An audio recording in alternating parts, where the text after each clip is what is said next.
इसको कर रहे हैं। और इसमें फूड फेस्टिवल भी जुड़ा हुआ है, इसीलिए कि खाना व्यंजन हमारी संस्कृति का बहुत अभिन्न हिस्सा है।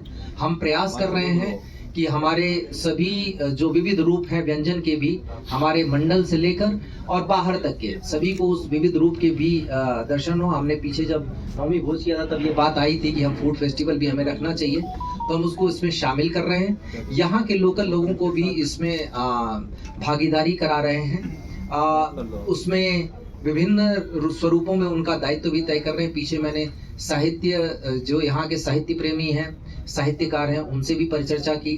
और अभी लगातार हम अगले हफ्ते 10 दिन तक इस बारे में विभिन्न वर्गों से बातचीत करके सबकी भूमिका को भी तय करेंगे कि कौन कौन किस भूमिका में आ सकता है। इसमें जो हस्तशिल्पी हैं उनके हस्तशिल्प का प्रदर्शन भी होगा। मूल उद्देश्य है कि मुरादाबाद को ब्रॉस सिटी के रूप में जिस तरीके से लोग जानते हैं, उसी तरीके से इसकी जो पुरातन संस्कृति और साहित्य का वैभवशाली अतीत रहा है और अभी भी बहुत सारे लोग रच रहे हैं, उसके बारे में भी लोग जान पाएं, इससे कनेक्ट हो पाएं। और जब बड़े बड़े लोग आएंगे, कई बार ऐसा होता है कि जब हम मुरादाबाद के बारे में बताते हैं तो बहुत सारे लोगों को पूछना पड़ता है कि अभी भी कि अच्छा यहाँ पे क्या खास है, कि जैसे जब हमने शुरू की तो लोगों ने कहा यहाँ साहित्य उत्सव क्यों हो रहा है, क्या वजह है। जब हम नाम बताना शुरू करते हैं कई सारे लोगों के बारे में कि ये यहाँ की ये विभूतियां रही हैं, तो वो हैरान हो जाते हैं कि उनको ये सब चीजें नहीं पता थी। इन सब के बारे में भी यहाँ पे बताया जाएगा। और ये सिर्फ मुरादाबाद जनपद का नहीं, इस पूरे मंडल का महोत्सव हो, इसका भी प्रयास किया गया। इसलिए हर एक जनपद से प्रतिनिधित्व भी ले रहे हैं, न सिर्फ साहित्यकारों का बल्कि वहाँ पे जितनी प्रमुख शिल्पकार हैं, प्रमुख संस्कृति के रूप हैं, उन सबको हम इसमें शामिल कर रहे हैं। प्रयास करेंगे कि ये मंडल के बहुविध संस्कृति को प्रदर्शित करें, वहाँ का प्रतिनिधित्व करें। ये मौसम भी आपने देखा होगा, थोड़ा इस समय ठंडा है, पर मैं उम्मीद करूंगा कि इस जो कार्यक्रम की जो गर्मी है वो सभी के जो उत्साह है उसको और ज़्यादा बढ़ाएगी। और यहाँ हम उम्मीद कर रहे हैं कि 2 लाख से ज़्यादा लोग, क्योंकि अभी पहला है मुरादाबाद का उत्सव, आप जानते हैं कि साहित्य महोत्सव इस तरीके का कंपोजिट ये पहला है। ये संभवतः इस तरीके से पढ़ने पढ़ाने को तो बल देगा ही। हमने हमारे यहाँ माननीय मुख्यमंत्री जी ने जब घोषणा की थी कि पूरे प्रदेश में हर एक गांव में डिजिटल लाइब्रेरी होगी और उसके लिए पैसा भी दिया जा चुका है, आप सबको पता है। और ठीक उसी समय भारत सरकार का फाइनेंस कमीशन उस समय विभिन्न राज्यों के दौरे पर था, तो ये फाइनेंस कमीशन ने माननीय मुख्यमंत्री जी का जो आइडिया लिया उसको पूरे देश में लागू करने का उस समय बातचीत हो रही थी, निर्णय लिया था। और तब उनको जो पता चला था और मुझसे बातचीत की थी, उस समय उन्होंने जब पूछा था तो बताया गया था हमारा मंडल ऐसा है जिसके 2 जनपदों में 100% गाँव में लाइब्रेरी है और बाकी 3 जनपदों में 75% से अधिक, यानी हम उसमें भी लगातार इंच बढ़ रहे हैं। और जब डिजिटल लाइब्रेरी के लिए आ गया है तो मुझे लगता है हमारा जो लाइब्रेरी का गांव की जो संकल्पना थी छोटी थी, अब उसको हम बहुत बढ़िया कर पाएंगे।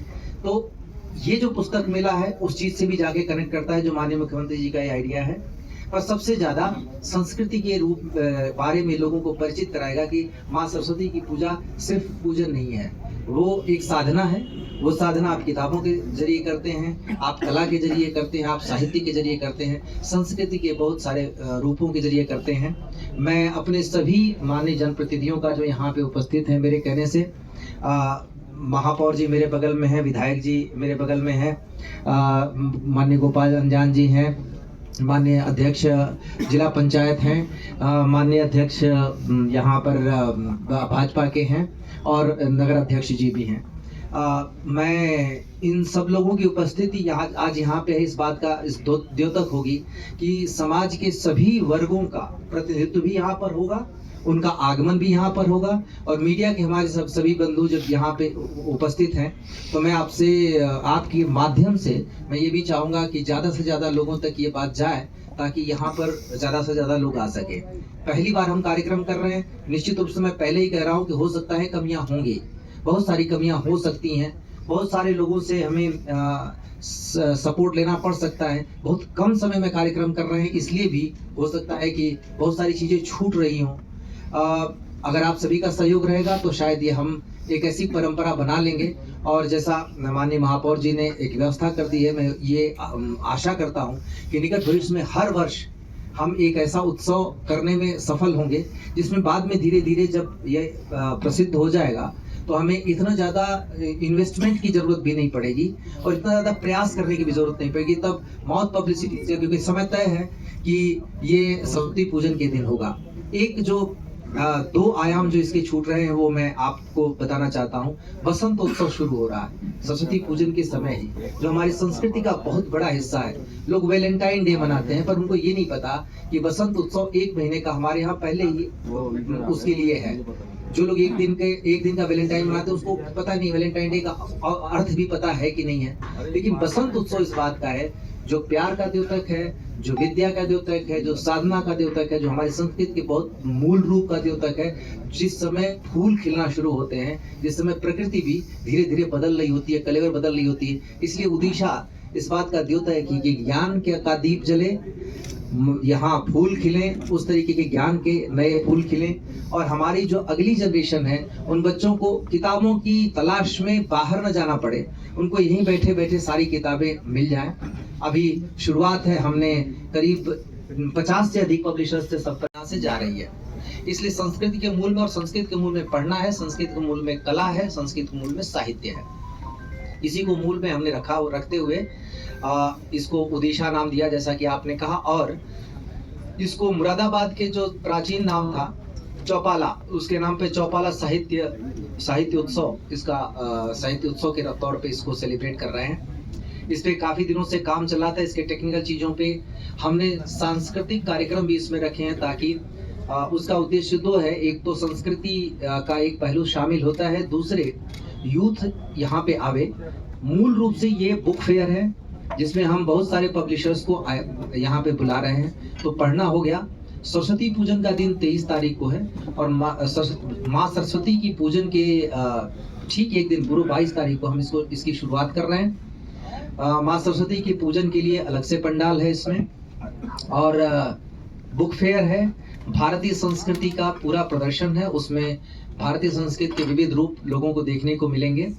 बुक फेयर होगा। सांस्कृतिक कार्यक्रम शाम को है जिसमें बड़े जितने लोग हमारे संपर्क में बड़े लोग आ सकते थे, जो हमारे सभी पॉपुलेशन के सभी वर्गों को, जनसंख्या के सभी वर्गों को आकर्षित करते हैं, उन सभी लोगों से बातचीत करके हमने एक कार्यक्रम की ऐसी रूपरेखा तय की जिसमें केवल ये न लगे कि हम यहाँ केवल नाचने गाने का कार्यक्रम या कुछ ऐसी चीजें कर रहे हैं जिसमें केवल मनोरंजन का है, ज्ञान इसमें हो।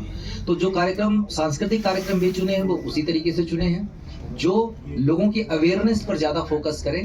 और इसमें जो आप बड़े नाम देखेंगे वो इस मामले में भी बड़े हैं, जैसे सुखविंदर सिंह, वो लोक गायन या लोक संस्कृति का भी प्रतिनिधित्व करते हैं, वो सिनेमा में तो गाते ही हैं। इसके साथ ही तो हमने ये जो चयन किया है, अब इसमें जो मूल आकर्षण है जो ज्ञान के बारे में, वो है बहुत सारे विद्वानों से परिचर्चा जो पूरे 5 दिन चलेगी। उसमें बड़े बड़े विद्वानों को जो उपलब्ध हो सकता था सभी से हमने बातचीत की।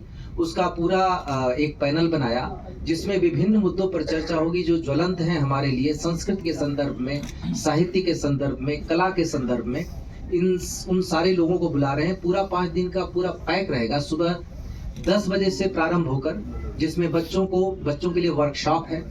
हम उन सारी चीजों से बच्चों को परिचित करवाएंगे जो कला, संस्कृति और साहित्य का एक मिश्रण होगा। उनसे परिचित कराएंगे, पुस्तकों से परिचित कराएंगे, उनके बारे में अवेयरनेस होगा। संस्कृत के विविध रूपों पर बातचीत होगी जैसा आपने बाकी जगह साहित्य के उत्सवों में देखा है। ये लेकिन अलग बाकी सबसे क्यों है? क्योंकि हम एक इसको कंबाइंड संस्कृति का रूप दे रहे हैं जो हमारी परंपरा का हिस्सा है, जो हमारी संस्कृत का हिस्सा है, उसमें हम पूरा पिरो रहे हैं। और बड़े पुस्तक के जो रिटेल्स चेन है जैसे क्रॉसवर्ड एटसेट्रा, उनको भी हमने आमंत्रित किया है और ये उम्मीद कर रहे हैं कि उनके भी स्टॉल्स यहाँ पे लगेंगे। इसके अलावा हमने लोकल साहित्यकारों से जब बात की तो उनकी भी पुस्तकों की, यानी लोकल लोगों की पुस्तकों को भी हम यहाँ पर जगह देंगे। और सबसे इसका महत्वपूर्ण हिस्सा है कि हमारे यहाँ एक साहित्यकार रहे माहेश्वर तिवारी जी, जिनका देहांत अभी कुछ समय पूर्व ही हुआ। एक बहुत समय से यहाँ के साहित्यकारों में चर्चा थी। उस चर्चा को मान देने के लिए पूर्वांचल वासी संस्था की तरफ से एक महेश्वर तिवारी पुरस्कार भी हम अनाउंस कर रहे हैं, जिसमें 1 लाख रुपए का पुरस्कार दिया जाएगा। और इसके लिए एंट्री कैसे होगी, नए जो साहित्यकार हैं उन सभी साहित्यकारों के लिए हम इसका आज कल तक हम इसको जारी कर देंगे, ताकि, और उसके लिए समिति भी बनाई गई है जिसमें डॉक्टर कुमार विश्वास, वसीम बरेलवी साहब और अन्य 3 हमारे मूर्धन्य लोगों को रखा गया है जो इसके अंतिम चयन करेंगे। लेकिन उससे पूर्व स्क्रीनिंग के लिए लोकल साहित्यकारों की भी कमेटी रहेगी जो एंट्रीज को सारी एंट्रीज को स्क्रीनिंग करेगी। इसके अलावा हम प्रयास ये भी कर रहे हैं कि हमारे पब्लिशर्स का एक पैनल बना दें, जो लोग अपना रचा हुआ पब्लिश कराते हैं। सेल्फ पब्लिशिंग एक इस समय टर्म चला है कि सेल्फ पब्लिशिंग करते हैं ऑनलाइन। उन सभी लोगों को जगह देने के लिए जो लोग सेल्फ पब्लिशिंग करते हैं उनसे भी एंट्रीज इनवाइट करेंगे कि अपनी पांडुलिपियां यानी मैन्युस्क्रिप्ट्स, अगर उन्होंने कुछ रचा हो, अगर बेहतर हो, अपनी मैन्युस्क्रिप्ट्स हमें भेजें। उसका भी हम कल तक जारी कर देंगे।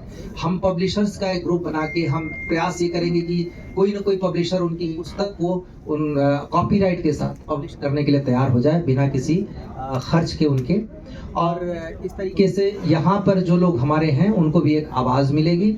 मैं ये उम्मीद करता हूँ, आशा करता हूँ कि इस महोत्सव के बाद